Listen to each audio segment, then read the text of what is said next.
Good evening. इसके पहले मैंने history of taxonomy, artificial system, natural system and phylogenetic plus slide के बारे में मैंने डिस्कस किया था। कुछ टेक्निकल इशू के कारण जो है उसके आगे मैं प्रोसीड कर रहा हूँ, आप देखें। और बहुत इंपॉर्टेंट है, जहाँ पे मैंने ये स्लाइड इसके बारे में डिस्कस कर लिया था, ठीक है। हिस्ट्री के बारे में डिस्कस कर लिया था।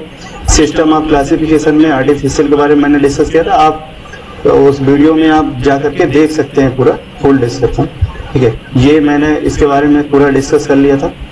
और फिर यहाँ पे नेचुरल सिस्टम कहता है कि नेचुरल सिस्टम क्लासिफिकेशन कौन दिया था, ठीक है, ओके। तो नेचुरल सिस्टम ऑफ क्लासिफिकेशन किस पे बेस्ड है, आप बताइए। बेस्ड है नेचुरल एफिनिटीज पे बेस्ड है, ओके। नेचुरल एफिनिटीज पे है। और पहले जो टैक्सोनॉमिस्ट हैं वो कौन से हैं इस पे? पहले टैक्सोनॉमिस्ट कौन है? पहले टैक्सोनॉमिस्ट हैं इसमें। पहले इसमें एक main natural system of classification का जो मेन पॉइंट्स है वो किस पे बेस्ड है। बहुत, अगर आप आरपीएससी वगैरह को एग्जाम देंगे असिस्टेंट प्रोफेसर में तो पूछेंगे किससे बेस्ड है, तो नेचुरल एफिनिटीज। पहले टैक्सोनॉमिस्ट कौन है? डी जेसू। और इनकी इंपॉर्टेंट बुक्स का नाम है जेनरा प्लांटेरम, जो 1789 में जो क्या हुई, पब्लिश हुई थी। ऑन द बेसिस, किस आधार पे इनका जो डी जेसू का जो क्लासिफिकेशन है, किस आधार पे क्लासिफिकेशन प्लांट को? Based on stamen position and ovary, ठीक है। On the basis of the only ovary के आधार पर इन प्लांट को कितने भागों, कितने क्लास में डिवाइड किया? 15 में। उसके बाद फिर इसके बाद आते हैं एपी डी कंडोले, उनका पूरा नाम है अगस्टिन पिरामी डी कंडोले, 1778 टू 1841 तक इनका पूरा सेशन माना जाता है, ठीक है। इनकी इंपॉर्टेंट बुक्स का नाम है, इसका नाम है थ्योरी एलिमेंटेरे डी लव बोटेनिकी, ठीक है, जो 1813 में जो है पब्लिश हुई थी।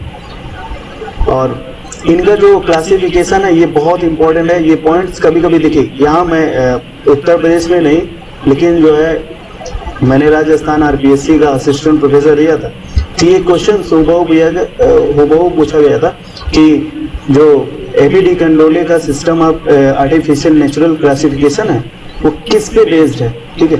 तो बेस्ड है किससे? सिमिलरली बेस्ड है, तो ये है सिमिलर टू डी जेसू, जो आपने ये ऊपर है ना, इससे बेस्ड है। फिर Bentham Hooker and Bentham Hooker का क्लासिफिकेशन आता है इस पे। ये बेंथम एंड हुकर का बहुत इंपॉर्टेंट है, जो नेशनल पे पीजीटी में तो ऐसे ही क्वेश्चन बना हुआ है कि बेंथम एंड हुकर क्लासिफिकेशन इस comes under which system of classification, तो किसमें? नेचुरल पे। बेस्ड ऑन, इनका किस पे बेस्ड है? इनका किस पे बेस्ड है आप बताएं? ये है एपीडी कंडोले पे, ठीक है। जैसे एपीडी कंडोले का डीजेसू पे और बेंथम एंड हुकर का एपीडी कंडोले पर। इनकी एक किताब है बहुत इंपॉर्टेंट है, जिसका नाम है जेनरा प्लांटेरम, ठीक है। पहला इसका जो पब्लिकेशन है ये हुआ जुलाई 1862 में और लास्ट में अप्रैल 1883 में, ठीक है। फिर नेक्स्ट हम लोग डिस्कस करेंगे नेक्स्ट के। फिर इसमें है फाइलोजेनेटिक, ठीक है। तो हमने आर्टिफिशियल डिस्कस कर लिया, नेचुरल कर लिया। अब है थर्ड है फाइलोजेनेटिक सिस्टम ऑफ क्लासिफिकेशन, ठीक है। फाइलोजेनेटिक सिस्टम ऑफ क्लासिफिकेशन किस पे बेस्ड है? ये इवोल्यूशनरी पे, ठीक है, इवोल्यूशन पे। तो आपको समझ में आ रहा है कि ये है फाइलोजेनेटिक, ठीक है, इवोल्यूशन एंड उसका जेनेटिक लेवल पर, ठीक है। तो मैंने कभी उसके पहली स्लाइड में डिस्कस किया था कि जो किस प्रकार से उसकी ओरिजिन हो रही है, ठीक है। तो इसमें जो system taxonomy change with publication of origin of species. Origin of species किसकी किताब है आप बताएं? इसकी है डार्विन की, ठीक है। अब कब है? 1859 में, ठीक है। बेस्ड ऑन इवोल्यूशनरी डिसेंट, इसी यानी कि फाइलोजेनेटिक सिस्टम ऑफ क्लासिफिकेशन जो है इवोल्यूशनरी डिसेंट पे जो है बेस्ड है, इसीलिए जो है इसका क्लासिफिकेशन जो है इवोल्यूशन माना जाता है, फाइलोजेनेटिक है, इवोल्यूशनरी डिसेंडेंट माना जाता है। फिर नेक्स्ट आप देखेंगे कि यहाँ पे जो नेक्स्ट टैक्सोनॉमी जो फाइलोजेनेटिक दिया था वो है एंगलर प्रेंटल। याद रखिए, एक पॉइंट याद रखिए कि मैं ज़्यादा इसमें फालतू चीज़ें ऐड नहीं किया। इनकी एक 24th एडिशन की किताब है, उसका नाम है डी नेचुरलिकन फ्लैंजेन फैमिलियन, ठीक है। और फिर नेक्स्ट है इनका पेपर है सिलेबस डर फ्लेंजन फैमिली है। ये इनका जो एंगलर एंड ब्रेंडर का जो क्लासिफिकेशन है वो किस पर बेस्ड है बताइए, एक्लर का, एक्लर सिस्टम ऑफ क्लासिफिकेशन पे बेस्ड है, बहुत इंपॉर्टेंट है। हचिंसन भी फाइलोजेनेटिक आते हैं। इनका जो क्लासिफिकेशन बेस्ड है बेसिस सिस्टम पर है। बेसिक क्लासिफिकेशन आप पढ़ा होगा, कहीं ना कहीं आपने पढ़ा होगा, ठीक है। लेकिन इसमें हमने डिटेल में हम बात नहीं करेंगे क्योंकि हम लोग एक इम्पॉर्टेंट क्वेश्चन स्मार्ट लर्निंग कर रहे हैं ना, ठीक है। तो बेसिक ये उस पे है हचिंसन का, बेसिस सिस्टम पर बेस्ड है। The families of flowering plants, ठीक है, इनकी किताब का नाम है फैमिलीज ऑफ फ्लावरिंग प्लांट्स। 1926 में डाइकार्ड के लिए ऑफिस का रिवाइज्ड एडिशन भी आया 1934 में, और मोनोकार्ड में सेकेंड एडिशन इनकी पब्लिश हुई थी, उसका नाम था ब्रिटिश फ्लावरिंग प्लांट्स में 1959 में। और फिर ये the family of flowering plant का थर्ड एडिशन आया 1973 में। लेकिन आप इनकी इंपॉर्टेंट किताब का नाम याद रखिएगा, वो है the family of flowering plants. इनका जो हचिंसन का जो क्लासिफिकेशन है, ठीक है, based on Bentham and Hooker classification. एक तो है बेसिक और दूसरा है बेंथम एंड हुकर। अब बेंथम एंड हुकर का क्लासिफिकेशन किस पे बेस्ड है, बता किस पे आता है, वो है नेचुरल सिस्टम, ठीक है। तो दोनों याद रखिए, बेसिस सिस्टम और बेंथम एंड हुकर सिस्टम। फिर नेक्स्ट हम लोग डिस्कस करेंगे। अब ये तो हमने डिस्कस कर लिया, ठीक है।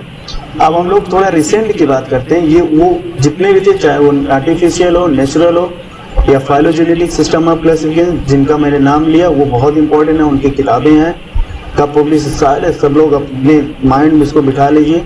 और बहुत ही इंपॉर्टेंट क्वेश्चन है, बार बार आपके एग्जाम में जो है पूछा जाता है, ठीक है। अब है जो रिसेंट जो है सिस्टम ऑफ क्लासिफिकेशन है, वो है एक है तख्ताजान, ठीक है। उनके इंपॉर्टेंट पॉइंट्स की बात करते हैं। द ओरिजिन, इनकी किताब का नाम है द ओरिजिन ऑफ एंजियोस्पर्मस प्लांट, जो 1945 में पब्लिश हुआ। फिर आते हैं कैनक्रिस्ट का the evolution and classification of flowering plants. और फिर इसके बाद और है डेलर्गेन सिस्टम एंड थोन सिस्टम, ठीक है। ये इतने इंपॉर्टेंट नहीं है, लेकिन अगर आप आरपीएससी में अगर आप असिस्टेंट प्रोफेसर बनने जा रहे हैं, यानी कि राजस्थान वगैरह में, तो इसके बारे में थोड़ा सा थोन सिस्टम, डेलर्गेन सिस्टम के बारे में और रिसेंटली में तख्ताजान पे जो है ये क्वेश्चन आपको देखने को मिल जाएंगे, ठीक है। तो आपको पूरा जो है आपको पढ़ना है।